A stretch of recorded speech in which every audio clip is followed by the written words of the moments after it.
Hello students, welcome to Jarvis campus.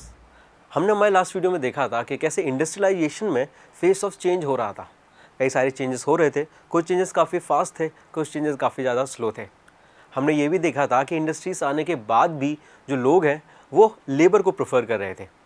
इस video में हम कई सारे रीजंस देखेंगे कि क्यों जो लोग हैं वो लेबर को प्रेफर कर रहे थे रेदर देन स्टीम पावर और मशीन्स। तो पहला जो रीज़न था तो वो ये था कि ब्रिटेन में लेबर की कोई कमी नहीं थी।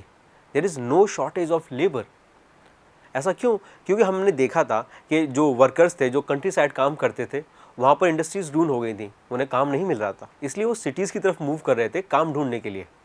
और इसलिए सिटीज़ में जो लेबर थे वो काफ़ी ज़्यादा हो गए, लेबर के बीच में कंपटीशन होने लगा और जो लेबर थे वो कम वेजेस में यानी लो सैलरी में भी काम करने के लिए तैयार हो गए, क्योंकि कंपटीशन ज़्यादा था, कोई ना कोई दूसरा काम कर ही लेता उसकी जगह पे। इसलिए जो लेबर थे वो लो वेजेस पे काम कर रहे थे और ये इंडस्ट्रियलिस्ट के लिए काफ़ी ज़्यादा प्रॉफिटेबल चीज़ थी, इसलिए वो लेबर को प्रेफर कर रहे थे।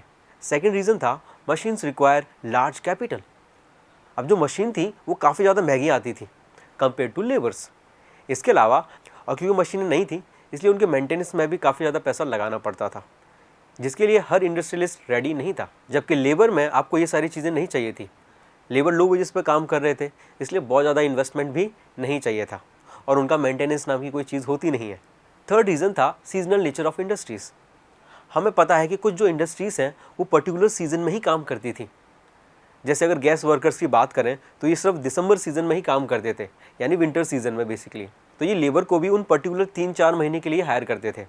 उस टाइम डिमांड ज़्यादा होती थी, इसलिए काम ज़्यादा चाहिए होता था, लेबर को हायर कर लिया जाता था। मगर जैसे 3-4 महीने ख़त्म हुए, विंटर सीज़न गया, वैसे ही ये इंडस्ट्रीज़ भी शट डाउन हो जाती थी, इनकी डिमांड कम हो जाती थी और उस टाइम लेबर्स को निकाल दिया जाता था। तो इसमें इंडस्ट्रियलिस्ट को कोई लॉस हुआ नहीं। मगर अगर उन्होंने लेबर की जगह मशीन्स प्रेफर की होती और मशीन्स को ख़रीद लिया होता तो उस सीज़न ख़त्म होने के बाद भी उन्हें मशीन्स रखनी पड़ती और फिर उनको मेंटेन भी करना पड़ता, जो उनके लिए लॉस था। इसलिए वो लेबर को प्रेफर कर रहे थे। फोर्थ रीज़न था machines produce uniform products only. यानी जो मशीनें थीं वो सिर्फ एक तरह की प्रोडक्ट्स ही बनाती थीं। जैसे कपड़े बनाने वाली मशीन कपड़े बनाएंगी, अगर कोई प्लेट्स बना रही है तो मशीन प्लेट्स बनाएंगी।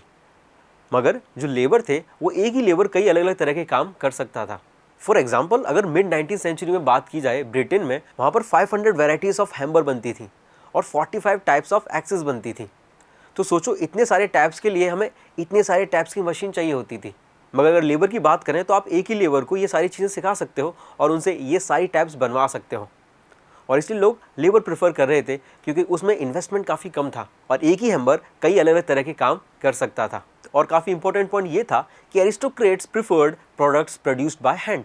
जो एरिस्टोक्रेट्स थे यानी सोसाइटी के जो रिच पीपल थे वो वही प्रोडक्ट्स प्रेफर करते थे जो हैंडमेड होते थे। क्यों? क्योंकि उन्हें लगता था कि हैंडमेड क्लोथ्स में क्वालिटी होती है, उसको स्पेशलाइज डिज़ाइन किया जाता है, उनकी अच्छे से फिनिशिंग की जाती है। जबकि जो मशीन मेड गुड्स होते हैं वो बल्क में बनाए जाते हैं, इसलिए वो जो है कॉलोनाइज लोगों के लिए हैं, गरीब लोगों के लिए हैं।